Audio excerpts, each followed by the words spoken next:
Oke. Assalamualaikum warahmatullahi wabarakatuh.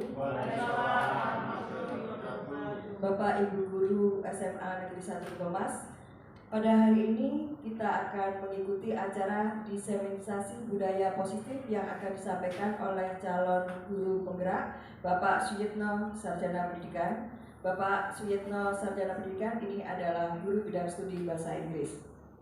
Untuk mengawali acara ini, marilah kita bersama-sama membaca basmalah.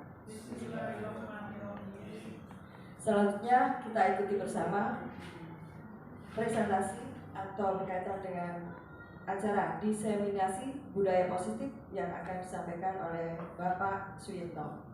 Kami persilakan. Ya. Terima kasih, boleh saya berdiri Bapak Ibu. Ya, di sini saya akan melakukan diseminasi atau pengindasan tentang materi yang sudah saya pelajari di program guru penggerak, ya, di pendidikan program guru penggerak. Nah, budaya positif sendiri itu adalah hal-hal yang penting yang menjadi fondasi kita untuk terciptanya karakter anak-anak yang baik di lingkungan sekolah kita. Itu harapan kita semua. Nah, di sini perkenalkan, nama saya Bapak Suyitno, calon guru penggerak angkatan ke-6 dari SMA Negeri 1 Gomas. Ini adalah perancangan tindakan aksi nyata saya. Yang pertama, tujuannya adalah di sini untuk menciptakan murid yang merdeka dan disiplin diri yang kuat. Kemudian yang kedua adalah menciptakan budaya positif di kelas ataupun di sekolah dengan meyakini kebajikan universal. Itu adalah tujuan aksi nyata pada saat ini. Kemudian tolak ukur keberhasilan seperti apa? Ini adalah terbentuknya keyakinan kelas dengan melalui kegiatan kesepakatan kelas yang dilakukan oleh wali kelas dan siswanya. Kebetulan Bapak Ibu, kemarin saya sudah masuk ke beberapa kelas yang saya ajar, itu saya sudah membuat keyakinan kelas. Masih 3 kelas dari 6 kelas itu masih 3 kelas, karena kelas yang saya ajar hari Rabu kemarin saya tidak bisa mengajar karena adanya parenting, jadi sisanya hanya kelas yang itu saja. Nah, kemudian yang kedua adalah siswa mampu menerapkan dan menjalankan keyakinan kelas yang sudah dibuat dan disepakati. Nah, ini sebenarnya adalah kita kerjasama sama wali kelas. Saya selaku guru membuat keyakinan kelas bersama wali kelas, nanti itu bisa ditempel di kelas-kelas dan itu dijadikan semacam kayak bukan peraturan tapi keyakinan anak-anak didik kita di kelas tersebut itu. Kemudian, nah ini adalah lini masa tindakan-tindakan kegiatan aksi nyata saya, yaitu pertama berdiskusi dengan kepala sekolah tentang pentingnya budaya positif dan keyakinan kelas di sekolah tersebut, serta meminta dukungan untuk mendiseminasikan kepada rekan guru di sekolah. Dan alhamdulillah hari ini kita sudah diberi ruang oleh Bapak Kepala Sekolah untuk bisa melakukan diseminasi dan juga dukungan dari teman-teman guru semuanya. Kemudian selanjutnya yaitu mengumpulkan rekan guru untuk program diseminasi tentang pemahaman materi budaya positif, yaitu keyakinan kelas dan segitiga restitusi. Nah, ini mungkin hal yang baru bagi Bapak Ibu. Kemudian berkoordinasi dengan wali kelas untuk membuat keyakinan kelas di kelasnya masing-masing.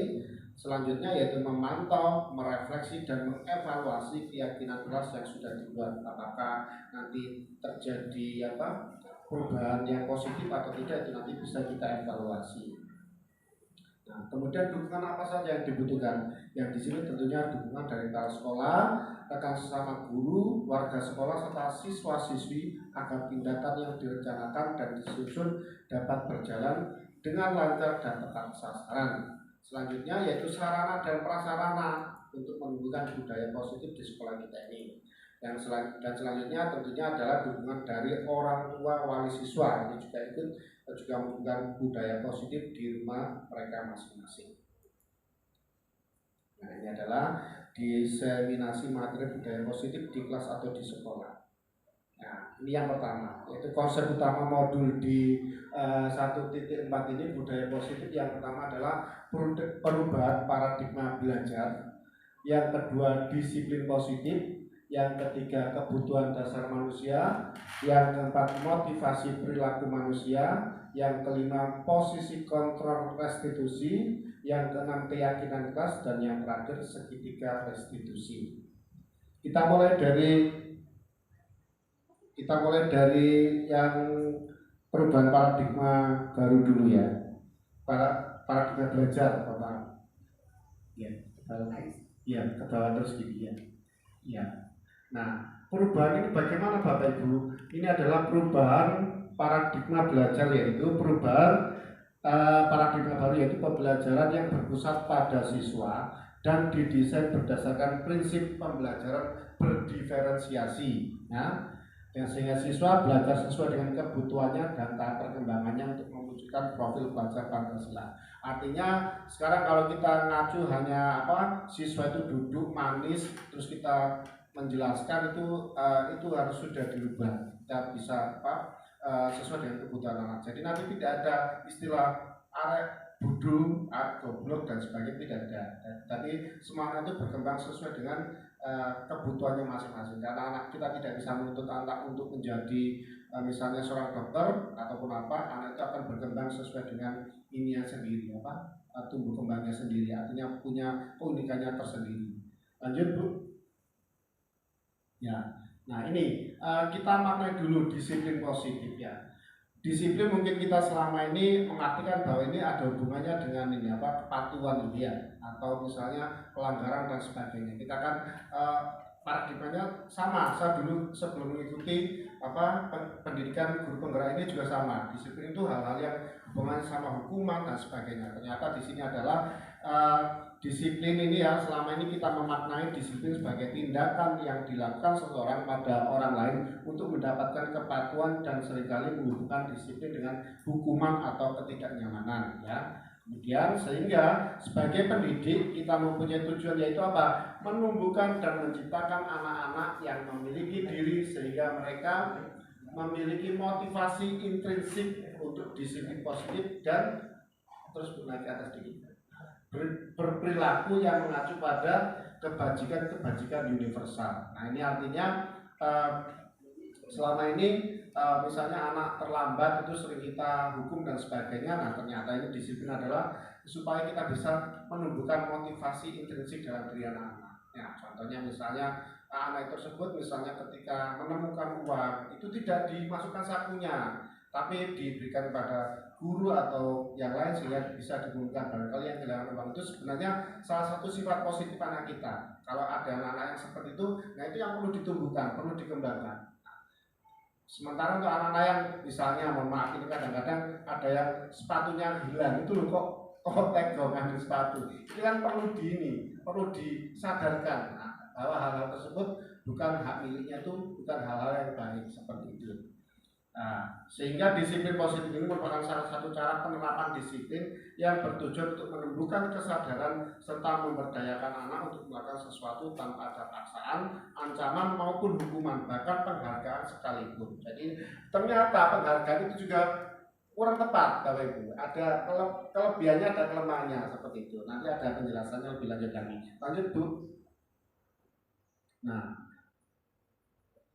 Nah ini sebelum kita membahas lagi tentang keyakinan kelas ataupun juga ada hukuman dan sebagainya, kita pahami dulu tentang ini kebutuhan dasar manusia, karena inilah yang mendasari anak-anak kita itu ya, berbuat negatif atau positif itu sebenarnya dasarnya dari sini.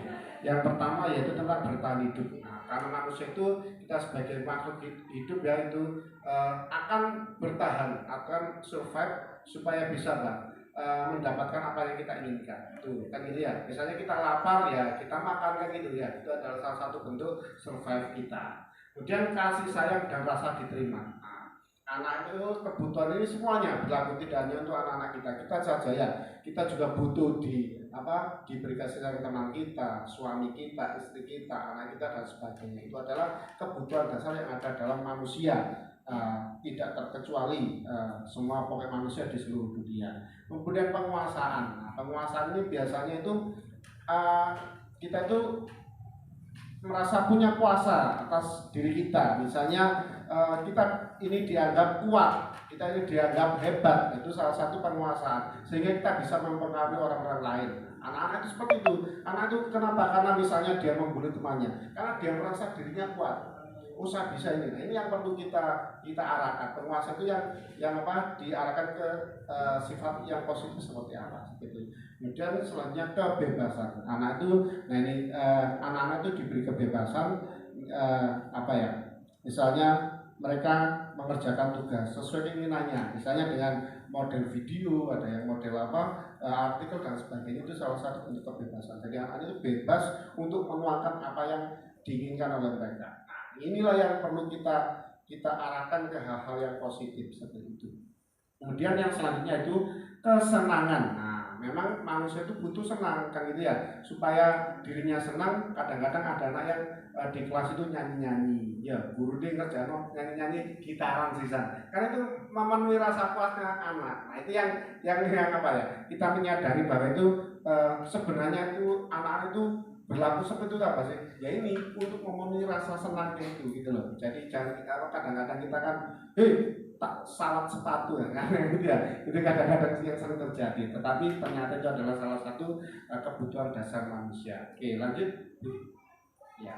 Nah, ini adalah motivasi. Ya, motivasi perilaku manusia. Itu apa? Yaitu dorongan yang timbul pada diri seseorang baik secara sadar maupun tidak sadar untuk melakukan suatu tindakan dengan tujuan tertentu. Yang pertama yaitu menghindari ketidaknyamanan dan hukuman. Nah, ini artinya apa? Ketika kita berbuat sesuatu itu supaya tidak dihukum atau apa, itulah yang menjadi salah satu motivasi, yaitu murid melakukan disiplin diri karena ia menghindari hukuman atau takut dihukum. Ini merupakan motivasi ekstrinsik. Nah, jadi anak itu tidak dalam diri mereka, misalnya pedire gak ngumpul tugas Pak Leman ngarai apa di kawan kerja 10 lembar. Nah, itu karena dia takut mendapatkan hukuman dari Pak Leman seperti itu. Kemudian yang kedua yaitu mendapat imbalan atau penghargaan dari orang lain. Murid melakukan disiplin diri karena ia mendapatkan imbalan atau penghargaan dari orang lain. Ini juga merupakan motivasi ekstrinsik. Nah, ini contohnya ini yang sering bahkan saya sendiri melakukan. Kue iso kerja nanti dapat poin tambahan. Anak itu royoan kan gitu ya. Nah, atau kamu nanti dapat jajan dari saya kalau bisa kerjakan ini. Ternyata itu juga kurang bagus Bapak Ibu. Kalau untuk apa? Kalau hanya ingin mendapatkan penghargaan. Karena apa? Ternyata itu bisa membuat teman-teman yang lain iri. Misalnya anak yang paling pintar saja, sering dia menjawab, kita sering kasih poin. Itu ternyata bisa membuat anak yang lain itu yang tidak bisa itu iri. Nah, ini yang akhirnya nanti anak itu mulai aras-arasan ikut pelajaran kita dan sebagainya. Itu ternyata kan saya belajar, oh iya, ini yang padahal sering saya lakukan, tak kasih poin, tak kasih nilai lebih baik dan sebagainya. Itu nanti mungkin yang perlu kita perbaiki bersama-sama. Kemudian yang selanjutnya itu menghargai nilai-nilai kebajikan diri sendiri. Nah, ini yang diharapkan itu ini. Jadi anak tersebut melakukan disiplin diri karena sadar akan nilai kebajikan dirinya, dan itu yang disebut sebagai motivasi intrinsik. Jadi itu kita ini tugas kita itu menumbuhkan motivasi intrinsik anak. Jadi ono gurumu kue tetap menjadi kelas. Makanya salah satu kemarin ketika membuat keyakinan kelas itu kan anak-anak tak suruh nulis sendiri-sendiri. Kita eksplor apa sih keyakinan anak itu apa macam-macam Bapak Ibu. Kemarin di 10.5 ya, itu ada yang saya yakin bahwa saya bisa bisa tidak pacaran sampai lulus sekolah. Itu ada seperti itu. Ada yang saya yakin bahwa saya bisa tidak bermain HP pada saat pembelajaran. Nah, itu kan ternyata anak-anak itu sebenarnya punya keinginan gitu kan ya, punya keyakinan bahwa saya bisa gitu loh. Perkara nanti misalnya dia suatu saat belajar, ya tadi kita perlu evaluasi dan perlu kita misalnya apa sih yang kamu butuhkan saat ini seperti itu. Oke, lanjut Bu. Nah, ini tentang konsep disiplin dengan identitas gagal, ya. Nah, ini kalau ini tadi salah satu kelebihan dan kekurangannya, di sini banyak kekurangannya ya, yaitu hukuman. Hukuman itu menyakitkan, karena memang kadang-kadang anak itu akan membekas. Kalau kita hukum itu membekas, ya. Kemudian merasa tidak nyaman, murid takut, nah kesannya memaksa, siswa menyembunyikan kesalahannya, murid menjadi rendah diri. Ini yang sering terjadi kalau kita memberikan hukuman. Kadang-kadang saya berpikir dulu saya pernah itu sampai ada anak yang ketika masuk masih tetap makan itu saya lempar sama sepatu, itu saya pernah melakukan itu karena saya jengkelnya itu dipanggil disuruh nggak bisa, ternyata ini malah membuat anak itu merasa tidak nyaman dan sebagainya. Kemudian kalau penghargaan yaitu tidak efektif, nah ini merusak hubungan, ini yang membuat iri teman-temannya. Kalau kita sering misalnya fokus mengarah sing pinter kok tak nilai dan sebagainya, biasanya kan anak-anak yang pinter kan sering maju, sering diskusi dengan kita, ternyata itu juga kurang efektif. Kemudian mematikan kreativitas, menghukum dengan sistem ranking. Makanya mungkin sekarang kurikulum Merdeka itu kan tidak ada rankingan ya, itu ternyata salah satu alasannya. Kemudian merampas hak menghargai dirinya. Ini bahkan kita bahkan guru-guru bukan guru, teman-teman kita itu masih banyak yang menanyakan ranking. Orang tua itu masih banyak sampai saat ini masih menanyakan ranking. Pak, anak saya ranking berapa? Itu seperti itu. Ini banyak terjadi di semua jenjang, mulai dari SD sampai SMA banyak yang menanyakan. Nah, ternyata ini salah satu alasannya. Kemudian lanjut Bu. Nah, ini yang konsep disiplin dengan identitas sukses, yaitu penguatan jangka pendek, perlu monitoring berkelanjutan, stimulus respon, siswa menghormati peraturan, kehilangan waktu untuk memenuhi peraturan. Ini yang salah satu kelemahannya. Tetapi kalau kita pakai yang disiplin diri tadi, itu adalah siswa bertanggung jawab atas perilakunya. Jadi mereka itu merasa, oh aku melakukan ini, itu bisa seperti ini. Kalau saya melakukan ini, resikonya pada diri saya seperti ini. Supaya dalam diri anak itu mereka tahu bahwa apa yang dilakukan itu punya konsekuensi. Ya. Kemudian fokus pada pemecahan masalah jangka panjang, siswa menghormati dirinya dan orang lain, teori kontrol. Nah, nanti kita lebih diskusi lebih jauh lagi tentang teori kontrol ini. Kemudian siswa bersemangat memperbaiki kesalahan. Ini kalau identitas berkenaan dengan tadi keyakinan dan pelanggaran seperti itu. Lanjut. Nah, ini yang dinamakan dengan konsep disiplin pendekatan restitusi. Ini adalah salah satu disiplin positif, gitu ya. Yaitu apa? Pengertian restitusi ini adalah proses menciptakan kondisi bagi murid untuk memperbaiki kesalahan mereka, sehingga mereka bisa kembali pada kelompok mereka dengan karakter yang lebih kuat. Jadi anak-anak itu ketika bersalah, kita berikan ini, itu anak-anak itu sudah nggak malu lagi, tapi mereka bisa memecahkan solusi dalam dirinya sendiri. Itu nanti yang membuat anak tersebut karakternya lebih kuat sehingga mereka bisa memperbaiki ke depannya seperti itu. Kemudian ciri-cirinya bagaimana? Yaitu bukan menebus kesalahan tapi belajar dari kesalahan. Jadi ini ada kata-kata. Mari kita disuruh buat tugas itu seperti itu. Jadi saya praktek sama anak-anak. Anak-anak tak kasih contoh ya. Seperti ini nak, kamu misalnya melakukan kesalahan seperti ini, ada solusinya. Jadi anak-anak itu yang diberi kebebasan. Kira-kira kamu melakukan ini apa alasannya dan bagaimana kamu cara menyelesaikannya. Itu salah satu dari ciri-ciri restitusi. Kemudian memperbaiki hubungan, tawaran. Jadi ditawarkan ke anak. Ketika ada yang melakukan kesalahan, ditawarkan, kalau kamu gini kira-kira opo sih? Bisa nggak kamu melakukannya, memperbaikinya? Itu salah satu bentuk dari tawaran. Kemudian menuntun untuk melihat pada diri ya, jadi supaya ini motivasi diri supaya itu menjadi lebih baik. Kemudian mencari kebutuhan dasar yang mendasari tindakan, fokus pada karakter bukan tindakan, serta menguatkan dan fokus pada solusi. Lanjut.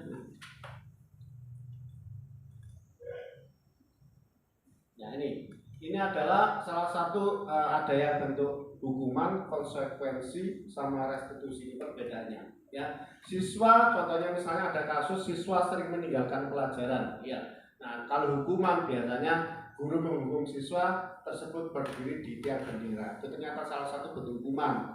Kemudian atau juga guru marah dan anak menjadi takut, itu salah satu hukuman. Sementara konsekuensi, guru memberikan konsekuensi untuk mengerjakan tugas kelas saat istirahat. Nah, ini yang sering kadang kita lakukan juga ya, meskipun tidak menghukum tapi ternyata konsekuensi ini juga sering. Contohnya kayak yang di Pak Leman ya, misalnya gak mengerjakan matematika, kalau mengerjakan sampai 30 lembar kayak gitu ya. Biasanya seperti itu adalah salah satu konsekuensi. Kemudian guru tegas dan siswa menghormati peraturan. Kalau restitusi, nah ini guru menanyakan keyakinan. Nah misalnya contohnya, nah ini kamu tahu nggak hal ini apa? Ini salah apa benar kan itu? Biasanya anak-anak iya pak, saya tahu bahwa ini salah. Nah itu salah satu bentuk restitusi. Kemudian siswa menyelesaikan masalahnya. Jadi siswa itu diajak bekerja sama, kolaborasi. Kira-kira nanti guru itu memberikan ini masukan-masukan, solusi dia. Jadi misalnya apa yang kamu lakukan ini, kira-kira bagaimana kamu memperbaikinya. Itu salah satu bentuk dari restitusi. Kemudian guru terbuka dan siswa menghormati dirinya dan orang lain. Jadi itu salah satu bentuk kita mau menciptakan disiplin pada diri anak-anak. Nah ini. Kemudian contoh penerapan 5 posisi kontrol. Contohnya ada kasus siswa tidak memakai atribut lengkap saat upacara. Nah, kita di sini guru itu ada 5 posisi kontrol kita itu sebagai seorang guru itu. Yang pertama yaitu penghukum. Apakah kita itu sering menghukum anak? Ya. Ataukah pembuat rasa bersalah itu biasanya ini seringkali kamu tuh tetap saja tidak taat aturan. Sudah berapa kali saya peringatkan. Ternyata kata-kata itu termasuk ini pembuat rasa bersalah. Jadi anak itu akhirnya ngerasa salah terus yo balik-balik konek. Kan kita sering gitu ya. Kamu lagi. Ternyata ini salah satu pembuat rasa bersalah. Kalau teman itu biasa gini, ayolah kowe gak sakno karo Bu Zunta misalnya, cek berbuat gitu itu ternyata kita posisi kita sebagai teman. Ya, kita boleh melakukan itu sebagai teman ya. Kemudian pemantau. Nah, pemantau itu biasanya mengingatkan anak, cek kowe melakukan itu konsekuensinya apa. Itu salah satu pemantau. Dan yang paling top ini yang paling tinggi adalah sebagai manajer. Nah, ya, ini tugasnya tidak hanya kepala sekolah, tapi juga manajer di sini adalah sebagai menanyakan kira-kira yang kamu perbuat itu sudah baik apa tidak seperti itu. Jadi di sini adalah apakah kamu tahu kesalahanmu dan apa kira-kira solusimu. Jadi kita memberikan memberikan semacam anak-anak untuk bekerja sama dengan kita supaya bisa menyelesaikan masalahnya seperti itu ya. Oke, lanjut Bu. Nah ini tadi ya, 5 posisi kontrol tadi, lanjut. Tadi contoh-contohnya. Nah ini yang apa? Nah keyakinan kelas ya. Keyakinan kelas itu penting dibuat di kelas kita itu supaya ini anak-anak bisa berperilaku positif seperti itu. Harapan kita seperti itu. Contohnya di sini tadi ya. Mengapa keyakinan kelas? Mengapa kok tidak peraturan? Ini yang membedakan. Contohnya tadi, mengapa kita memiliki peraturan tentang penggunaan helm pada saat mengendarai kendaraan roda 2? Atau mengapa kita mempunyai peraturan penggunaan masker dan cuci tangan pada saat pandemi COVID?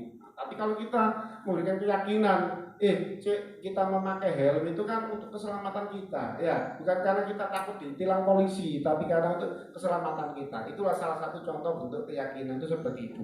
Jadi tidak takut pada pelanggarannya, tapi untuk kebaikan diri kita sendiri. Itu salah satu keyakinan kelas. Nah ini yang saya terapkan kemarin ketika di kelas berapa ini? 10.3 kalau nggak salah. Ini Bu ya juga. Karena ini kelas model kelas 10.3 ini ya. Nah ini anak-anak saya suruh nuliskan satu anak satu. Nah sebenarnya tidak boleh banyak-banyak. Cuma nanti kita sepakati kira-kira sing paling penting untuk kelas iki opo. Nah ini antar satu kelas sama kelas itu berbeda Bapak Ibu. Saya kemarin tuh lihat anak kelas 10 ini banyak yang seperti ini. Tapi memang banyak kesamanya juga. Contohnya tadi tidak membuli teman. Banyak yang juga mengatakan saya yakin bahwa tidak memanggil teman saya dengan nama orang tuanya. Ini kan sering juga anak-anak lakukan ya. Contohnya misalnya namanya Devan, Bapak Jeneng Hartono. Ini gitu Hartono.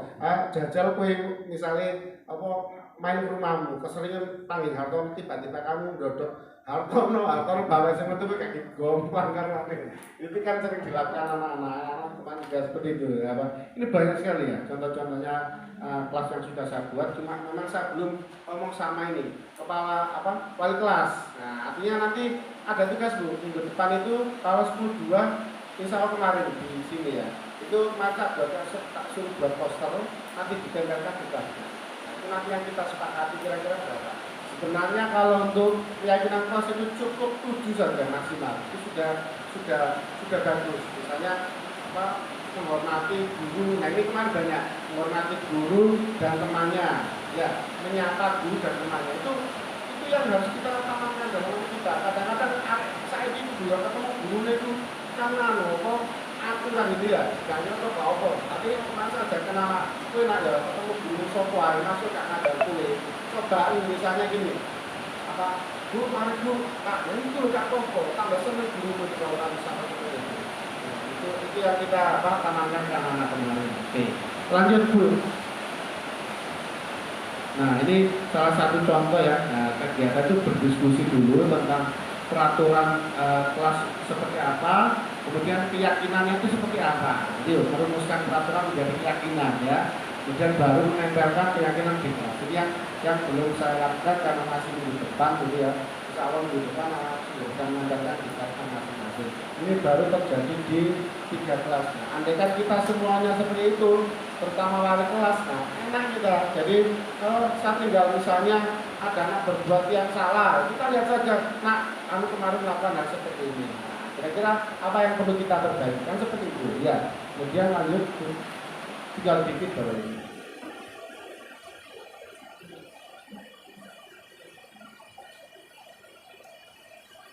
Durasi berapa? Ya, nah ini salah satu contoh ya. Ini ada videonya sebenarnya ya.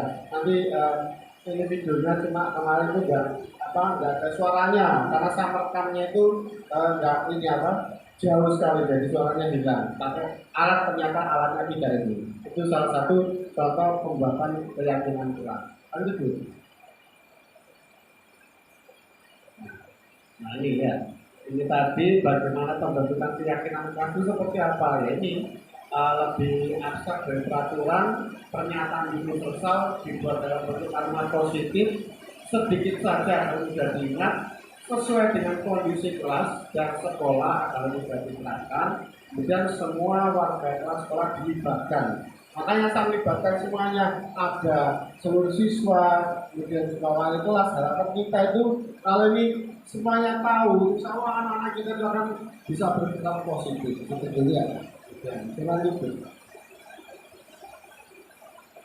Nah, kali ini adalah menstabilkan identitas ya. Studi itu ada 3, yaitu menstabilkan identitas, kemudian validasi tindakan yang salah, menanyakan keyakinan. Ini adalah salah satu ketika kita menangani anak-anak yang bermasalah. Kita lakukan sedikit diskusi. Nanti saya buatkan contohnya, saya lihatkan videonya.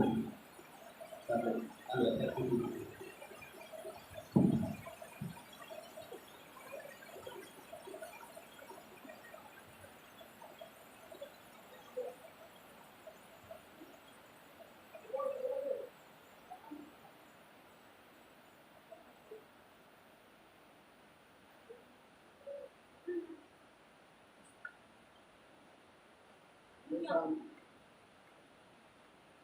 Sambil saya lihatkan videonya, ini saya mungkin perlu tambahkan sedikit tentang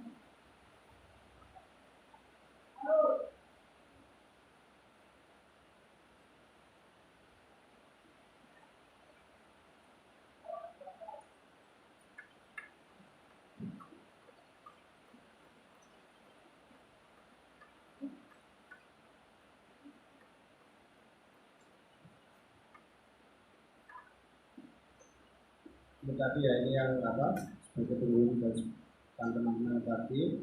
Nah ini pernyataan ini Bu yang perlu kita mungkin bisa contoh ya. Nah, ini adalah misalnya kamu selalu yang paling terakhir, itu kan berarti membuat rasa bersalah gitu ya. Ini yang kurang pas ya. Berapa kali sih sudah mengatakan kamu? Nah, ini hal-hal yang kurang tepat gitu ya. Saya kecewa sekali dengan kamu, ya. Ayolah, lakukan demi saya tadi sebagai teman, ya. Apakah kamu mau mendapatkan stiker bintang hari ini? Nah, tadi apa? Ingin mendapatkan apa? Penghargaan reward. Ya, ternyata itu masih kurang pas tapi sering kita lakukan ya. Nah ini perilaku kita sebagai kontrol tadi ya, itu akan sebagai teman ataupun manajer ya. Tidak, teman tadi tergantung tidak mandiri dan tidak bisa memutuskan. Nah, kalau yang pemantau menitik beratkan pada dampak pada diri sendiri dan mendapatkan hadiah atau mendapat hukuman ya. Kemudian kalau yang kontrol diri tadi, manajer tadi mengevaluasi diri bagaimana menjadi diri yang lebih baik. Oke. Sebentar saya tunjukkan videonya tentang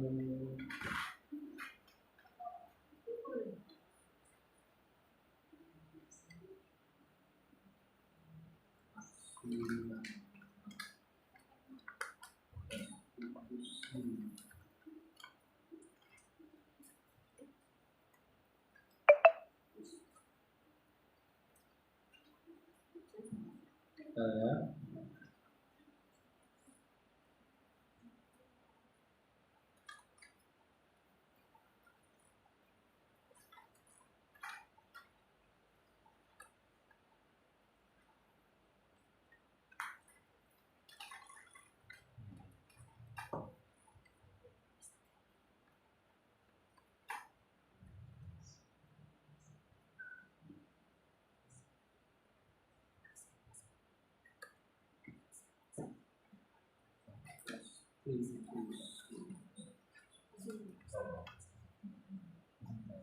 Barangkali Bu bisa mengambil tanya sambil saya tanya video. Oke, sambil menunggu penayangan video, maka kami mohon Bapak Ibu Guru, barangkali ada yang akan ditanyakan, kami persilakan.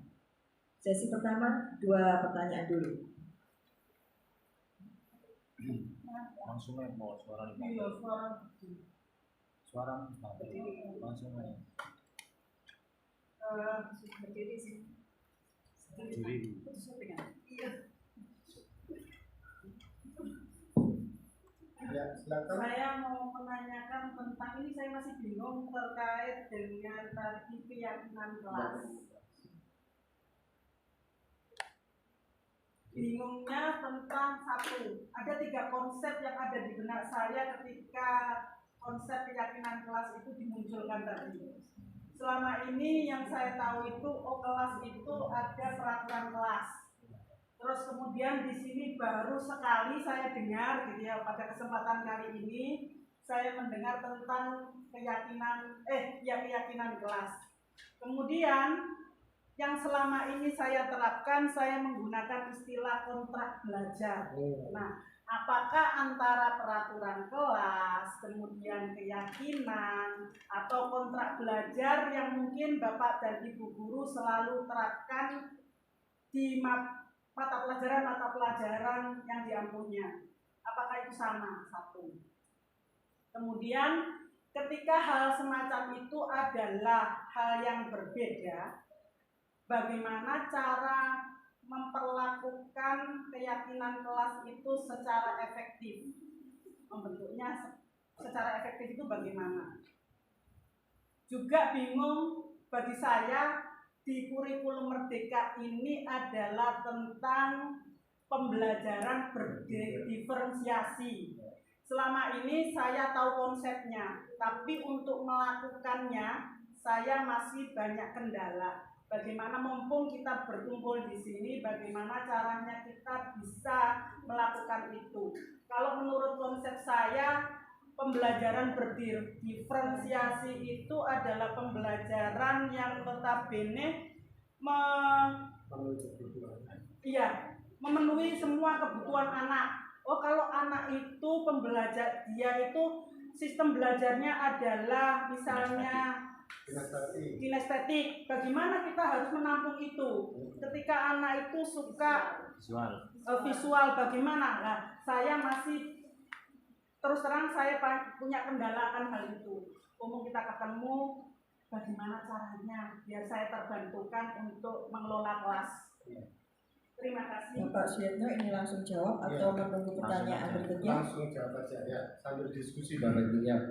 Baik Bapak Ibu, untuk tadi yang ditanyakan Bu Zul antara peraturan, keyakinan sama kontrak belajar Bu ya.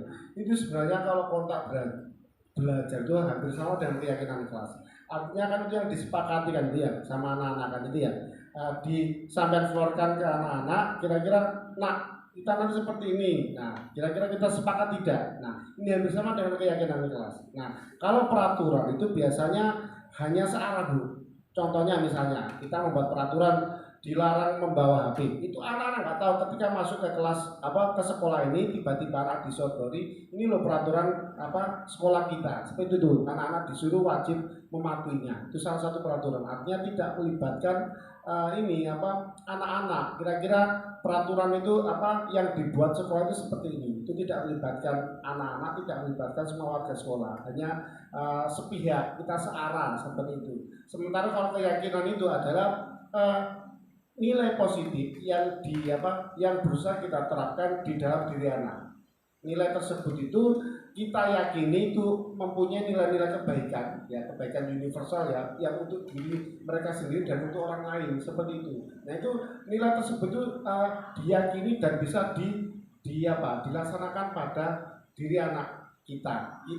Kita semuanya, tidak hanya guru juga bisa menerapkan, anak juga bisa menerapkan. Contohnya kemarin saya di kelas itu, contohnya gini nak, saya sebagai guru wajib menjawab pertanyaanmu jika kamu menanyakan sesuatu, atau misalnya wajib memberi nilai kamu. Itu kan sebagai kewajiban saya, dan juga saya yakini bahwa kalau saya memberikan nilai pada anak-anak itu juga merupakan tanggung jawab saya, karena saya merasa itu nilai saya sebagai seorang guru seperti itu. Itu salah satu bentuk dari keyakinan kelas tersebut. Dan ini yang kita terapkan adalah kesepakatan dengan anak-anak itu Bu. Nah, ketika kita membuat di kelas tersebut, nah ayo kita meyakini apa? Itu kita eksplor semua anak. Oh anak itu macam-macam Bu, karena anak itu macam-macam kan gitu. Cuma yang kita sepakati nanti kalau bisa berjalan efektif ya, itu kita jangan banyak-banyak. Tapi kita mulai dari hal yang sederhana dulu, yang kira-kira semuanya itu bisa melakukannya anak-anak itu. Seperti itu. Sementara untuk pembelajaran berdiferensiasi sama Bu, saya juga masih mulai menerapkan. Ini juga modul yang saya pelajari di minggu-minggu ini, yaitu namanya pembelajaran berdiferensiasi. Itu memang tugas saya nanti malam terakhir itu membuat RPP berdiferensiasi. Kemarin kita dikasih kayak semacam contoh kasus ya, ada guru biologi itu mengajar di SMA itu ya, itu anak-anak suruh pembelajaran berdiferensiasi. Contohnya gini Bu, jadi anak-anak itu dikasih semacam pemantik dulu ya, misalnya gini, sumber belajarnya itu juga materi, bukan kok kita satu anak itu pokoknya kue tak ajari iki kok soalmu seket iki soalnya mek 20 ndak. Bukan seperti itu malah kok kita tuh kok bukan malaikat ya sing iso mlayu rono kabeh terpenuhi. Ternyata pembelajaran berdiferensiasi yang saya pahami itu adalah kita itu memfasilitasi semua kebutuhan anak. Nah, seperti benar yang saya sampaikan tadi, misalnya anak kinestetik itu bagaimana kita mendiferensiasi pembelajarannya. Diferensiasi itu kan ada diferensiasi konten, proses sama produk. Nah, kalau konten itu kita bisa dengan memberikan banyak materi. Materi itu bermacam-macam. Materinya sama, cuma macam-macam. Contohnya gini, misalnya sampai belajar tentang Bu? Sosiologi, sampai materinya apa? Identitas diri. Itu bisa video. Itu untuk memfasilitasi anak yang visual itu ya. Artikel itu ada yang seneng moco, yang seneng ya, dan sebagainya. Misalnya sampai misalnya rekaman suara itu tidak apa-apa. Itu adalah sumber belajar itu bermacam-macam. Makanya kemarin saya membuat RPP itu, saya akan membuat RPP recount text. Kebetulan nanti akan saya ajarkan minggu depan ini. Saya berusaha untuk menerapkan itu. Tak coba sih, arek-arek tak kon milih materinya dari video atau tekoan. Selama ini kita kan gaya Bu ya. Video ya, kabeh ngono video kan gitu. Nah, itu ternyata pembelajaran berdiferensiasi itu seperti itu. Kemudian juga memberikan pertanyaan pemantik supaya kita tahu, oh iya sih arek iki kuis-kuis juga boleh Bu. Supaya kita bisa memetakan, dan disitulah nanti penilaian formatif itu seperti itu, dengan proses. Jadi oh iya sih arek iki memang gak iso gitu loh Bu. Ya, meskipun kita dulu sebelumnya namanya itu kita pernah mungkin diagnosa awal ya, mungkin kita pernah melakukan asesmen awal itu mungkin pernah, tapi ketika kita langsung ngajar itu akhirnya kita juga tahu kan, oh iya arek iki materi iki gak sepuro iso, kadang-kadang arek iki materi iki pinter, materi iki gak sepuro iso, kadang-kadang itu ya, itu salah satu pembelajaran berdiferensiasi. Jadi kita benar-benar menentukan pada prosesnya, pada kontennya, sama produknya. Sama ketika saya memberikan tugas anak-anak, kerjaan iki rek wis terserah kamu mau bentuk video, bentuk audio, bentuk visual dan sebagainya. Kinestetik, sing rada kinestetik Bu. Kan kinestetik kan arek sing iya gerak-gerak. Itu kemarin saya sempat ditanyakan juga bagaimana kinestetik. Ternyata kalau di kinestetik itu memang anak tersebut misalnya seneng ngomong ya, misalnya ngomong. Kadang-kadang kan tingkah wae ya, ngomong tingkah wae. Lah iku misalnya mempraktekkan gitu loh, mempraktekkan misalnya identitas diri, anak suruh maju Bu, saya ini gini, itu salah satu contoh untuk penerapan pembelajaran berdiferensiasi. Sama kita juga masih belajar, saya masih belajar, kita semuanya masih belajar. Mudah-mudahan nanti kedepannya kita bisa melakukan ini kan itu ya. Saya tak cari ilmunya dulu di sini, kira-kira betul tidak yang saya sampaikan untuk pembelajaran berdiferensiasi. Pada awal dulu saya hanya gini Bu, macam yang dalam pikiran saya itu pembelajaran berdiferensiasi, berarti aku butuh ngajar arek 30 yo terus beda-beda ayo gembu kan gitu ya, harus kita menyiapkan materinya dan sebagainya. Ternyata memang materinya di sini adalah materi yang sama, cuma model sumbernya saja yang berbeda-beda ya, misalnya berarti ada kita menyediakan sebanyak iya anak itu. Iya, artinya bukan sebanyak itu ya, cukup misalnya yang mewakili ya gitu. Metode pembelajaran. Iya.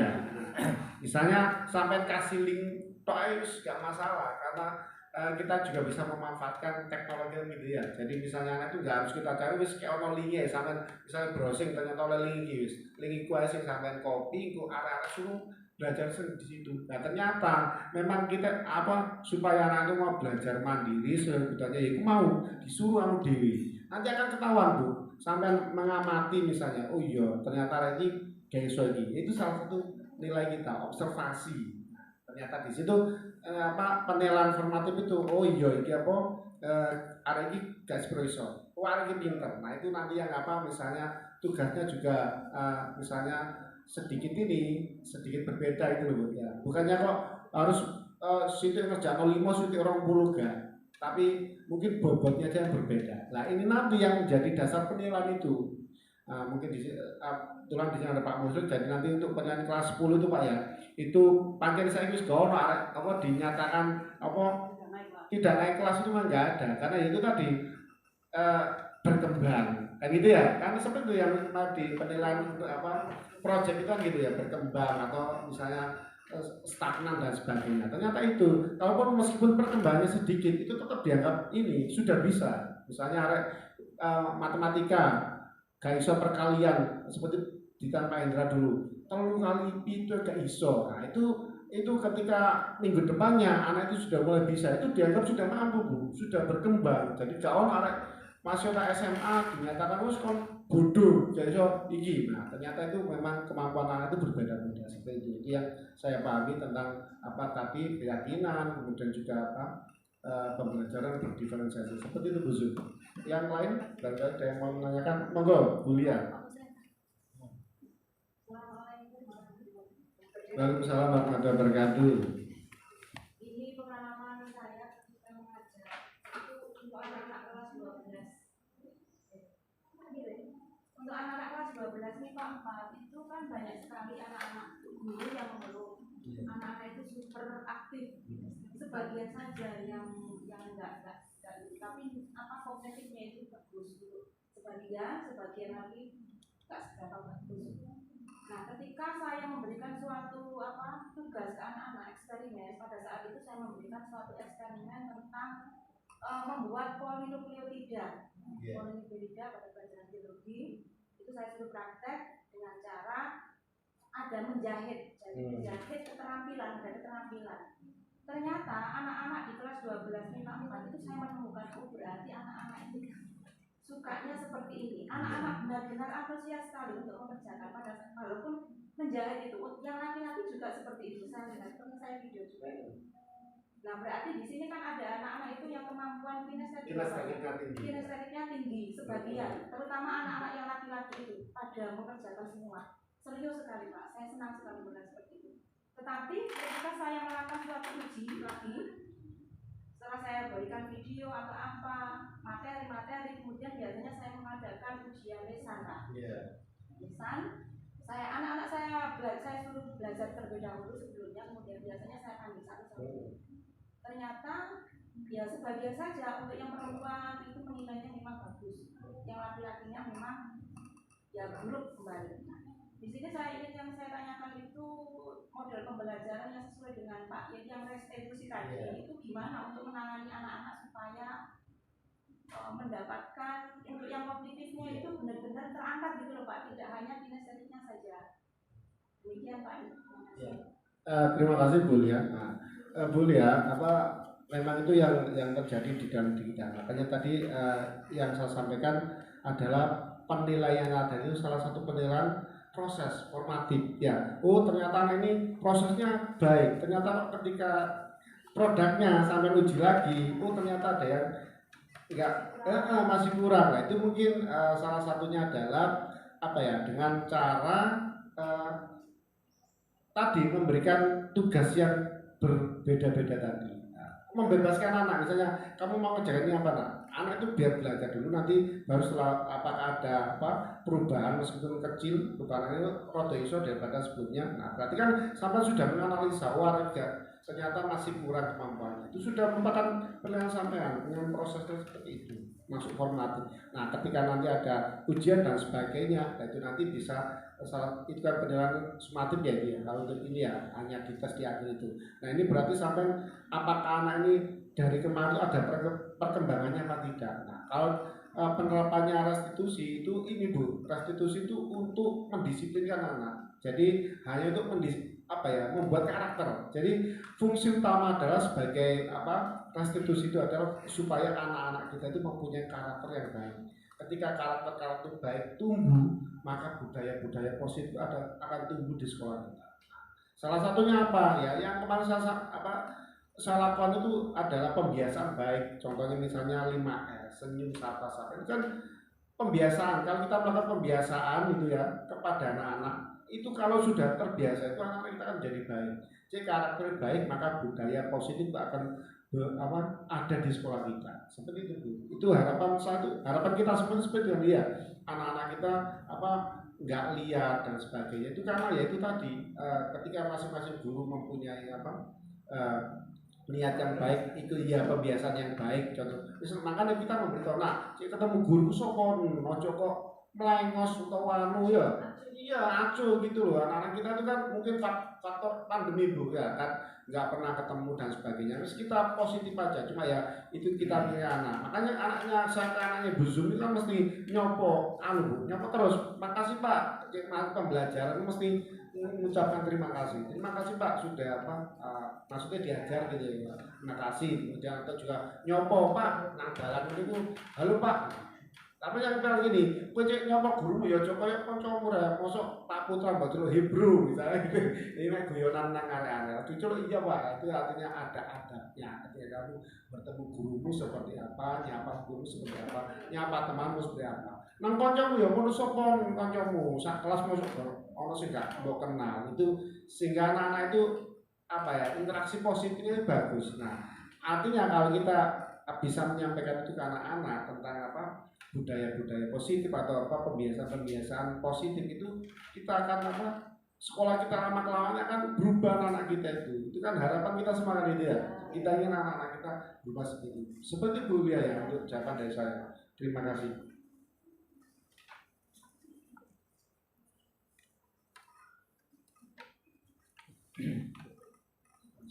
Ya. Oke, Bapak Ibu saya masih mencari videonya ya tentang restitusi tadi ya. Boleh. Atau barangkali mau menyampaikan pendapat.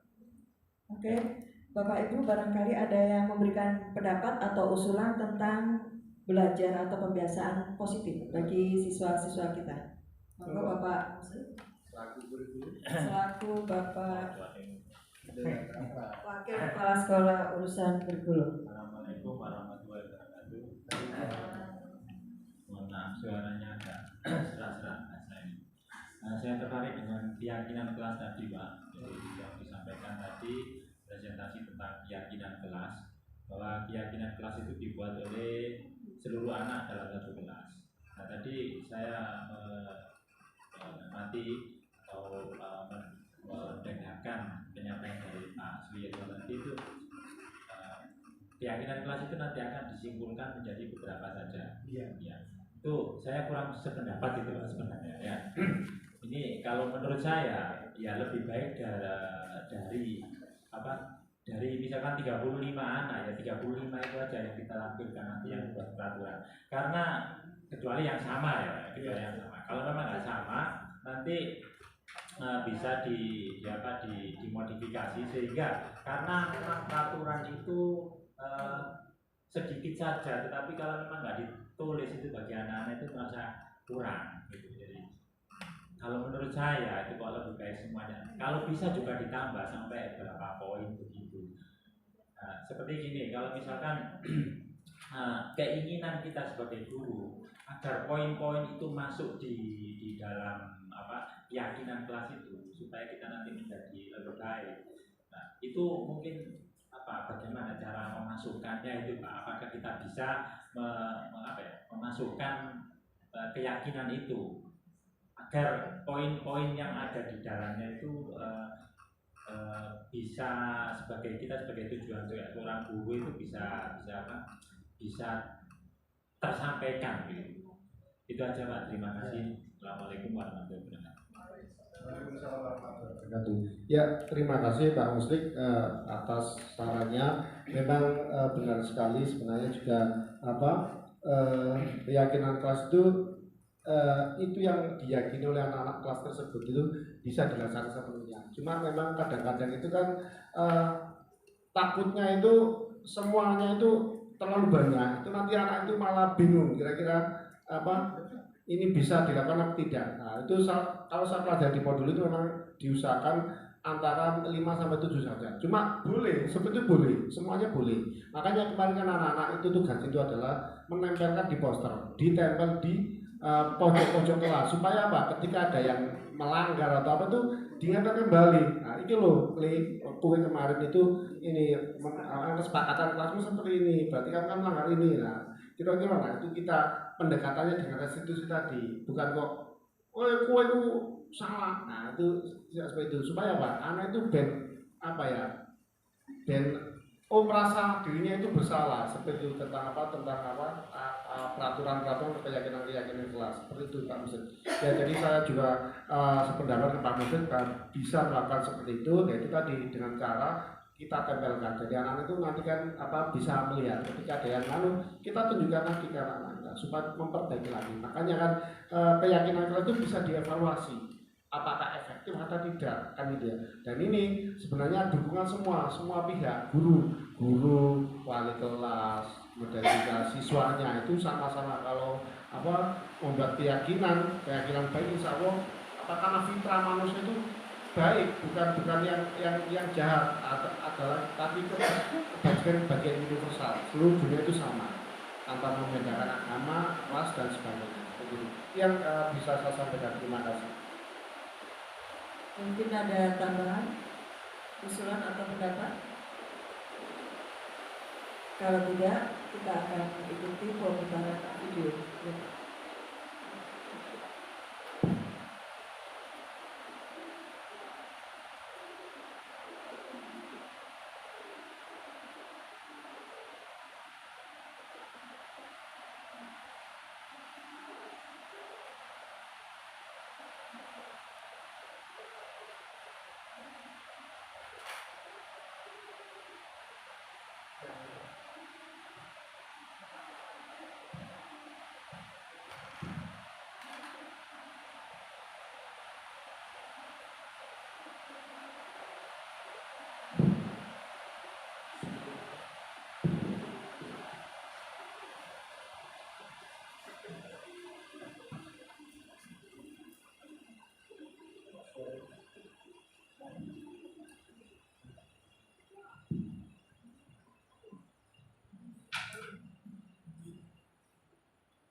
Mohon maaf Bapak Ibu, suaranya agak kuat. Ini adalah salah satu kepala yang saya lakukan, yaitu penanganan anak yang bermasalah, yaitu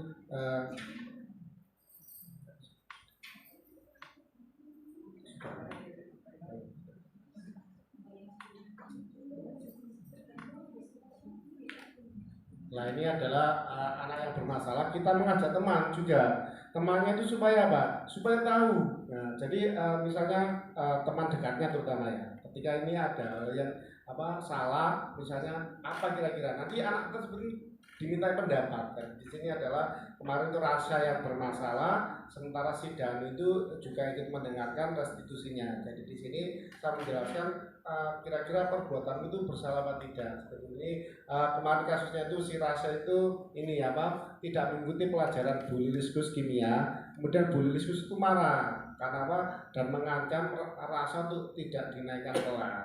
Akhirnya Rasa saya panggil untuk kira-kira kenapa Pak kamu nggak suka sama pelajaran kimia? Itu karena Pak, karena saya nggak suka Pak, makanya saya nggak mau ikut pelajarannya Bu Lilis. Seperti itu. Kemudian alasanmu apa? Kan itu saya tanya sampai akhirnya terjadi solusi. Ya oke Pak, nanti anak saya bisa masuk ke kelasnya Pak, nanti saya minta maaf ke Bu Lilis dan sebagainya. Itu salah satu bentuk dari restitusi. Jadi kita menangani anak itu tanpa istilahnya itu menghukum, tapi mencari solusi supaya anak tersebut jerat dengan perbuatannya dan menyadari kesalahannya, sehingga dia nanti kedepannya itu gak sungkan mana ketemu gurune, tapi dia juga tidak melakukan kesalahan yang sama. Seperti itu Bu.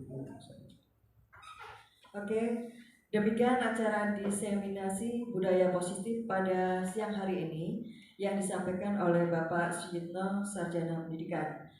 Semoga apa yang kita peroleh tentang diseminasi budaya positif dapat bermanfaat sekaligus dapat mengaplikasikan dalam proses belajar mengajar kita di sekolah.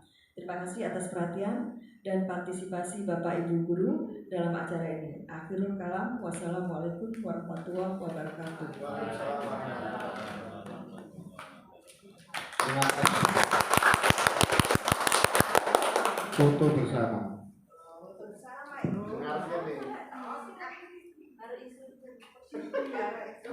Kurang 2 menit Pak Yit. Kurang 2 menit. Foto kok suwe. Iku kan agaknya lho. Pak Yit, kurang setengah jam Pak. Tiga.